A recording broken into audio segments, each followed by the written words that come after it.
Townsville. The last models we've been looking at have the eye directly hitting us. You have to hope that you've made the right decisions and then you can't make any more. So we are being evacuated from the boat. This week we are preparing for our second cyclone of the season, except this time it's headed straight for us. If you enjoy this video, consider clicking the subscribe button and follow our adventures sailing around the world. Hi, we're the James family. Are you sick of your day-to-day life? Ever thought about doing something different? Well, we did just that. We bought an unfinished aluminium catamaran and we're fixing her up as we sail around the world. Come along for the journey and click subscribe. Daddy? Mommy? Charlie? James. Oh, hey guys. Alright, so there's another cyclone out in the Coral Sea. It's been named as Tropical Cyclone Kirrily. This one is a bit more severe than the last one, Tropical Cyclone Jasper. Jasper hit the coast up in Cairns as a Cat 1. This one, as of right now, today is Tuesday, it's predicted to hit Townsville. The last models we've been looking at have the eye directly hitting us. Everything is a prediction, so no one knows really until it hits. But it's looking like it's predicted to be a category 3 cyclone, and it will hit in the evening of the 25th. Today is the 23rd, so it's hitting on Thursday night, and we are in the path zone. Yeah, Charlie and I are about to take some rubbish up to the bins with the scooter, and at the moment Sam is getting ready for work. Hey. He's not just got one boat to prepare for this cyclone, he's got two. Yeah, currently there's a dredging project in Townsville. They're digging the harbour, so I'm working on a tug out there. So we've got just a 26 metre tug, but we're going to go and get it ready for cyclone and prep it and dead ship it and empty the fridges and freezers and yeah, close off all the seacocks and hope that we've made all the right decisions before we're not allowed to get to the tugs anymore. And that's tonight. And then tomorrow, yeah, we'll be getting this boat ready. So when you're a skipper, the thing is you've got to always have a certain amount of decisions, and the best thing is keeping as many options open as possible. The problem with these situations is the marina's looking at kicking us off our boat, and so you have to hope that you've made the right decisions, and then you can't make any more because you're up in a hotel somewhere and probably worrying and wondering whether the decisions you've decided to make are it, because you've got no more options after that. So yeah, we'll see how we go.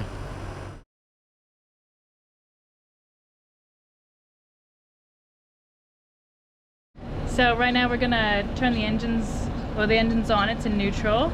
We're gonna run them, go forward and reverse just to clean the props off of it.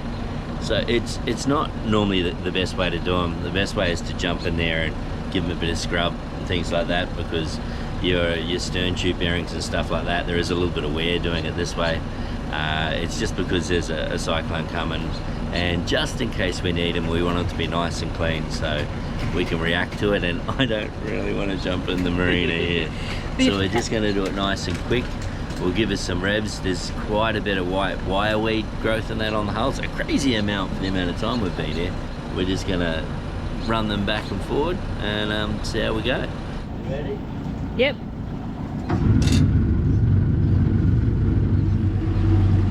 Yeah, you can see some pieces coming up. Some more pieces there.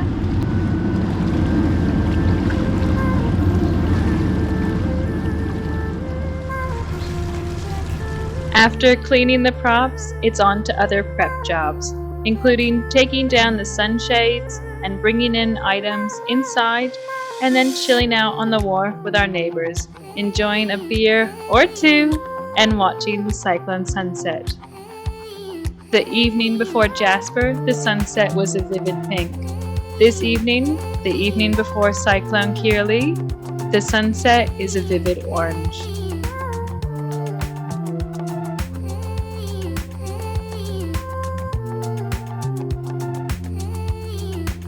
Last week, we picked up a tinny to do the swap from an inflatable tender to a tinny.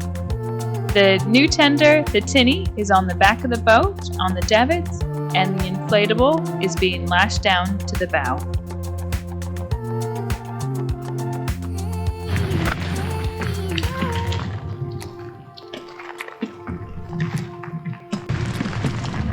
So we are being evacuated from the boat, and we've just gotten confirmation that we can go to one of the hotels right next to the marina office. So we're going to go check in and go back to the boat, get a few more items, make sure that she's all ready to go.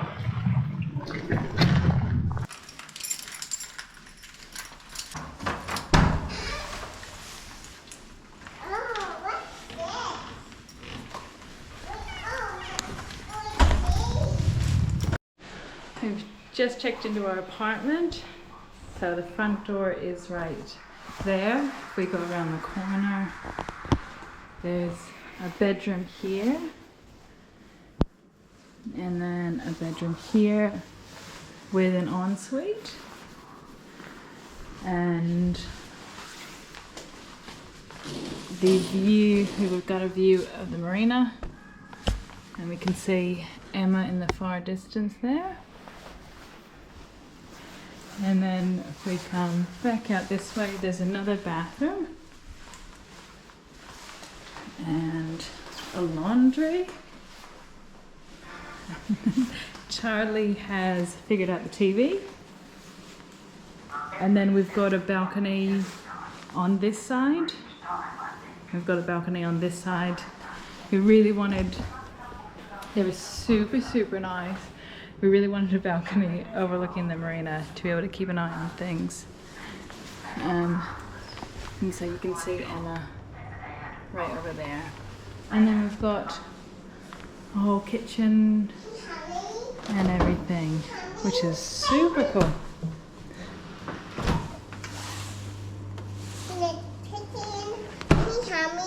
You want me to choose the channel for you? Yes, I want a movie. You want to watch a movie? We've got to go back to the boat and get more stuff. Okay, so we're just doing our final preparations here, and the challenges that we're faced with is our cleats and the marina cleats didn't quite match up, so the angles were out, and also we've got such high sides that the angle down, we couldn't pull us in nice and snug. So what we've had to do is jury rig up this here with a block. It goes across to the other side, and we put wire on to reduce the chase, just to pull the boat in. What's going to happen is the wind's going to come from this direction first, and then the other direction. So we needed something to hold the bow in nice and snug, because we've got another boat next to us. We've put an extra safety on here, just in case, and then we have our normal spring lines here. Now when you are doing spring lines, you can see here that they are quite long. What happens is, a long line is always a strong line, but they'll stretch. So the stretch is what gives it its strength, the snatch is what breaks it. So if you do two lines together, that'll half the amount of stretch that happens. And that's why we double up the lines, to make it not quite as stretchy, but still to have that stretch so it doesn't snatch and snap. Another challenge that you face is when it gets really windy, which we don't think this cyclone is going to get quite as windy as that, but we've done it just in case, is these fenders here blow out, and then you have nothing protecting you. So what we've done is we've tied our fenders in along the edge as well, just in case that happens, and they're periodically down the side of the dock. Just if they do blow out, we've still got some fendering there. We've lashed the tender down, taken all the sails down, battened down the hatches, and we're ready to go.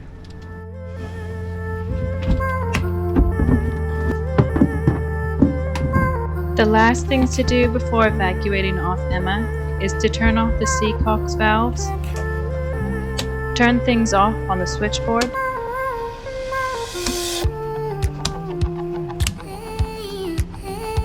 and unplug from shore power. It's then time for us to do the daunting walk down the wharf to the hotel, knowing a cyclone strike is imminent.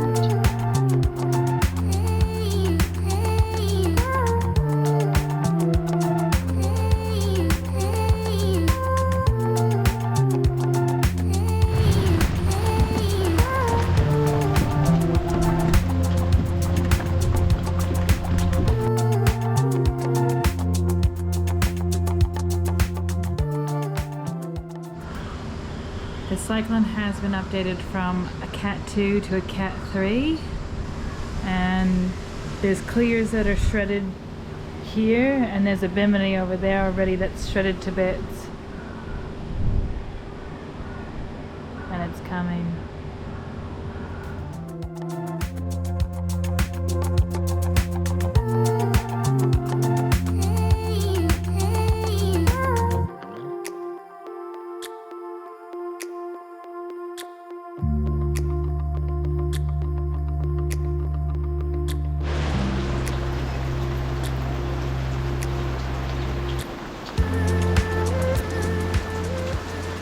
So we've just popped back from the hotel to the boat just to check things out. There's been a couple of biminis that are shredded, but not too much damage at the moment. The wind's eased off and there's a bit of a break and there's just a heap of rain. On the boat, what we prepared was, we've got some ropes and just a roving fender, just in case something does happen. The cyclone at this stage is predicted to hit at about 10 o'clock tonight. It's currently 5:30, so we're going to lose power at our accommodation at about 9, they say. So when that happens and it starts to get hot up there, we might want to pop down there and check it out, depending on conditions. Yeah. At this stage, they believe it to be a category 3, and yeah, hopefully everything's going to be okay. Yeah, and we packed some food to eat.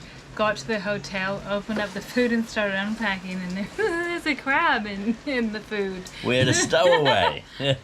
So we've had to bring a bag back down with the crab to set him back free again.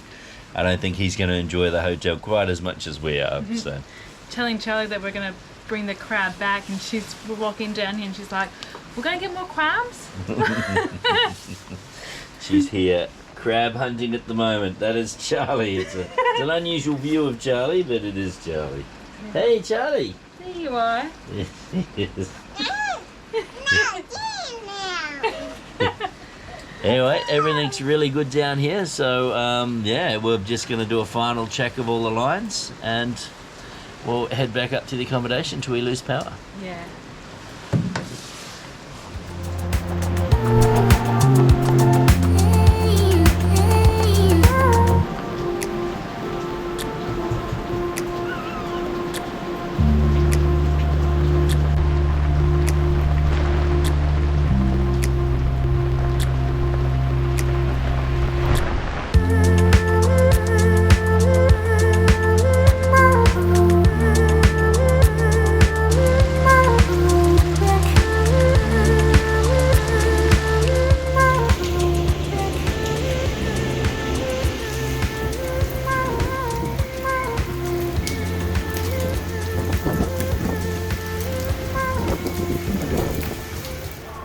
So it's 8 p.m. It is absolutely howling outside.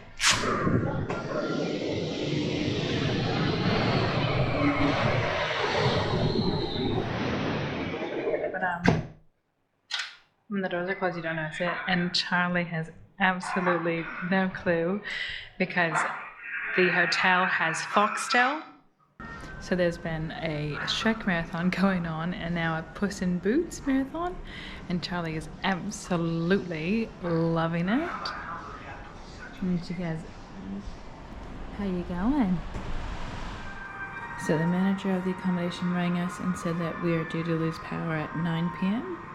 So we've got stuff here, lights, extra, these are for charging the phones, torch, and then down here, if we lose water, we've got the bathtub. Got the bathtub filled up with water in case we lose water, just to flush the toilets and everything.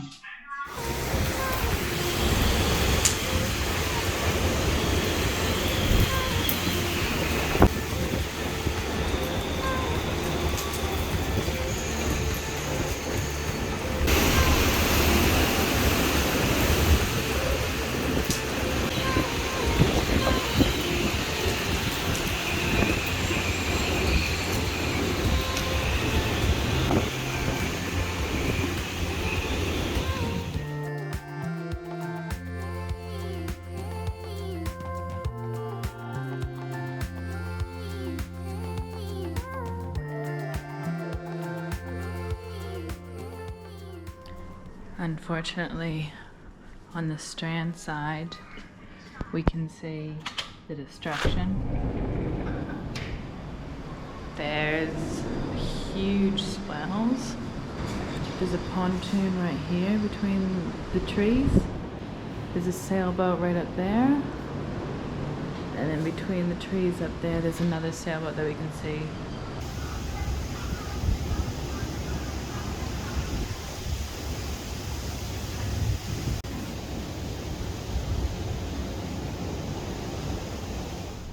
So we are on our way back to Emma. We've just gotten the okay from the marina to go back onto the wharves after being evacuated yesterday.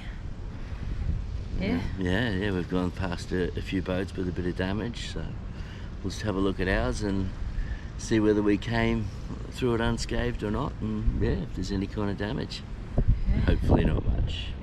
Yeah. Yeah, all the boats were really moving in here last night. There was a lot of swell coming through, and we're talking to a lot of people. We've met them as we walked down. There was quite a few good Samaritans luckily running around the marina and retying boats and repopping fenders in and doing all sorts of stuff. And they said they were flat out all night long, so it was very adventurous till about 3 a.m. Yeah, and the howling it was a very loud howling we can hear from the hotel room of all the masts, and yeah, you could see things rock. And just gotten back to Emma and assessed her, so she's looking pretty good. We've bent the rail here with this one. It's slightly bent, but this was doing its job. The fender down here was definitely doing its job. We polished up a nice polished spot here, so this one was doing its job really well. The fender down on the forward area here has been bashed down.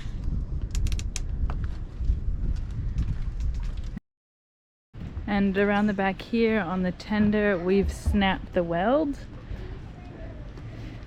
That weld on the back handle there, that's snapped. And where my finger is on the back of our boat, the two have been colliding. We've got a few dents there.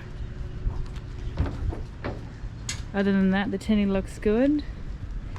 And this rope here, this is fraying.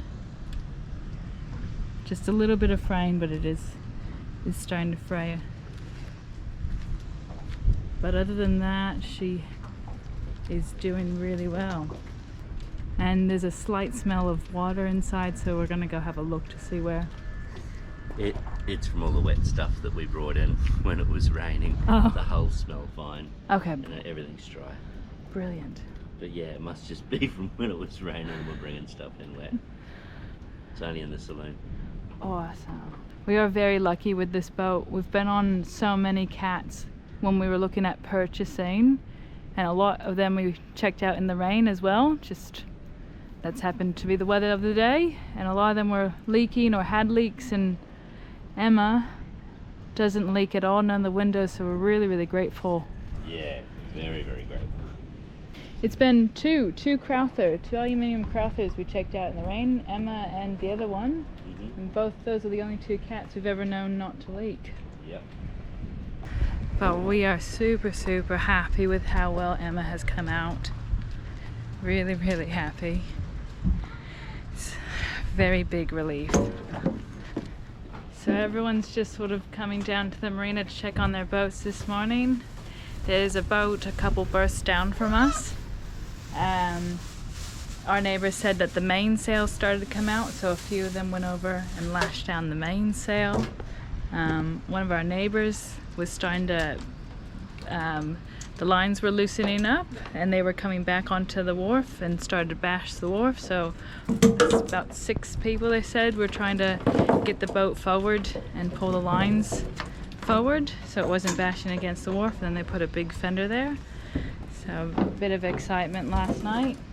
And our neighbor has just come back from the office and said that the power is back on, so we are currently rehooking shore power.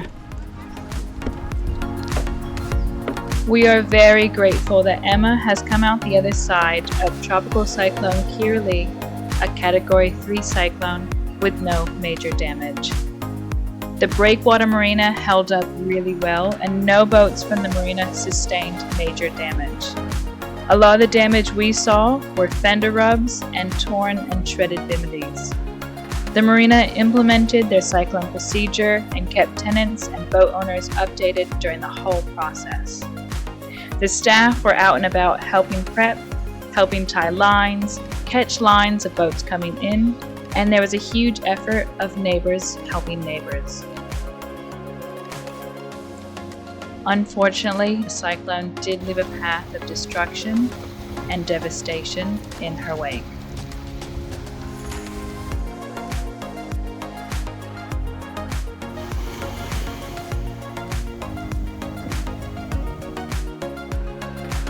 Thank you so much for watching. If you are enjoying our videos and would like to help support us making videos and content, consider becoming a Patreon. The link is in the description below.